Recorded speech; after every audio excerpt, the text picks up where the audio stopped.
अस्सलामुअलैकुम दोस्तों, अगर हम ब्लड यानी खून के बारे में पढ़ते हैं तो हमें ब्लड कुछ इस तरह से दिखाया जाता है, लेकिन जब हम अपनी आँखों से देखते हैं तो वो ऐसा लिक्विड फॉर्म में होता है और ऐसे में समझना बहुत ही मुश्किल हो जाता है कि वो हमें क्या दिखा रहा है।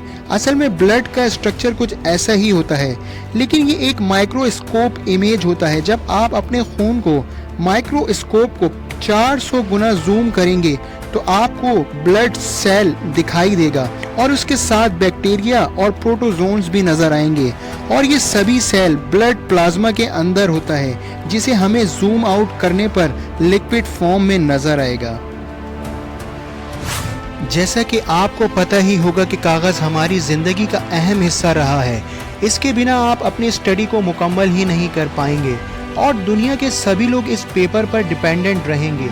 लेकिन क्या आप देखना चाहेंगे कि पेपर माइक्रोस्कोप में कैसा दिखता है? जब पेपर को माइक्रोस्कोप के नीचे रखा गया तो पेपर के ऊपर सूखी पत्तियों जैसा कुछ दिखाई दिया गया। क्या आप जानते हैं पेपर का स्ट्रक्चर ऐसा क्यों होता है? क्योंकि पेपर दरअसल सूखी घास के पत्तों से बनाया जाता है, इसीलिए हमें पेपर के ऊपर घास की सूखी पत्तियां दिखाई देती हैं। तो दोस्तों, ज़बान हमारे जिस्म का सबसे अहम हिस्सों में से एक हिस्सा है, जिससे हमें खाने का टेस्ट पता लगता है। जब हम इसे नॉर्मली देखते हैं तो यही ज़बान बहुत ही सॉफ्ट और गुलाबी नज़र आती है, लेकिन जब हम अपनी ज़बान को माइक्रोस्कोप के नीचे रख कर देखेंगे तो वो कुछ ऐसे दिखाई देंगे जैसे समझे बहुत सारे नोकीले कांटे हों या कोई कांटों वाला दरख्त हो। लेकिन जब हम अपने नॉर्मली आंखों से देखेंगे तो ऐसा कुछ भी नहीं दिखाई देगा, और अगर आप माइक्रोस्कोप से देखेंगे तो ये बिल्कुल कांटों जैसा ही दिखाई देगा। दोस्तों, अगर आप शेविंग करते हैं तो आपने एक बात तो नोटिस किया ही होगा कि जब आप रेज़र से शेविंग करते हैं तो आपकी बियर्ड जल्दी से बढ़ने लगती है, और अगर वही आप ट्रिमर के ज़रिए शेविंग करते हैं तो आपकी बियर्ड इतनी जल्दी नहीं बढ़ती है। तो क्या आप जानते हैं कि ऐसा क्यों होता है? इसे पता करने के लिए जब रेज़र और ट्रिमर के ज़रिए कटे हुए बाल को साइड बाय साइड माइक्रोस्कोप के नीचे रखकर देखा गया तो रिज़ल्ट कुछ ऐसा नज़र आया जिसमें रेज़र के ज़रिए कटे हुए बाल एकदम सीधा था, जबकि ट्रिमर के ज़रिए कटे हुए बाल कुछ ऐसा था जैसे बाल को किसी ने तोड़ दिया हो, जिससे साफ साफ पता लगता है कि बाल के ऊपरी हिस्से पर जो डैमेज हो जाते हैं और उसी वजह से ट्रिमर के ज़रिए कटा हुआ बाल इतनी जल्दी ग्रो भी नहीं करता है।